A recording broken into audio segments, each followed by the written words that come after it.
అండి. ఇదైతే Rathasaptami mini vlog. Last year video చూసుంటే, లాస్ట్ ఇయర్ అయితే గ్యాస్ మీద చేసుకున్నాను. ఈ ఇయర్ మాత్రము ఇంటి గుమ్మం ముందు అంటే కారిడార్‌లో అయితే చేసుకున్నాను. ఇటుక బెడ్లో పెట్టేసి పిడకల మీద చేసుకోవాలని డౌట్ ఉంటుంది. పిడకలు పెడితే ఫుల్ గాలి అంటే 3 వైపుల నుంచి మాకు ఓపెన్ ప్లేస్. సో, అందుకని గాలి అయితే ఎటు నుంచి చూసినా గాలి వచ్చేస్తుంది. పిడకలు ఏంటంటే లైట్ వెయిట్ ఉంటుంది కదా! ఎగిరిపోతాయి.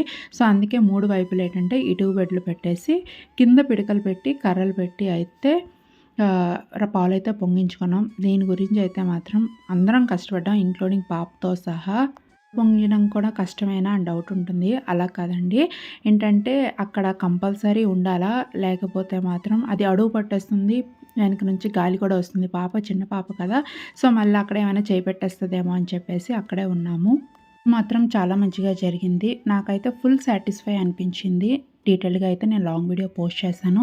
ఇక్కడైతే నేను తిప్పుతూ ఉన్నాను. కింద నుంచి మా వారైతే ఇంకా అగ్గి ఆరకుండా హెల్ప్ చేస్తున్నారు. పాలు పొంగించడం మాత్రం ఈజీగానే అయిపోయింది. పాయసం చేస్తాం కదా! బియ్యం వేసిన తర్వాత వాటర్ కూడా వేయకుండా పరమాన్నం అయితే చేస్తాము. సో, అప్పుడే కొంచెం ప్రాబ్లమ్ అవుతుంది. అది ఉరుకునే అడుగు పట్టేస్తుంది. మన నార్మల్ పాయసం అయితే కొంచెం వాటర్ యాడ్ చేస్తాం. బట్ రథసప్తమి రోజు మాత్రం పూర్తిగా వాటర్ యాడ్ చేయకూడదు. ట్యూబ్ బెడ్‌లో మాత్రం సపోర్ట్ కోసమే పెట్టాను. పాయసం రెడీ అయిన తర్వాత నా ఫేస్‌లో స్మైల్ చూసారు కదా!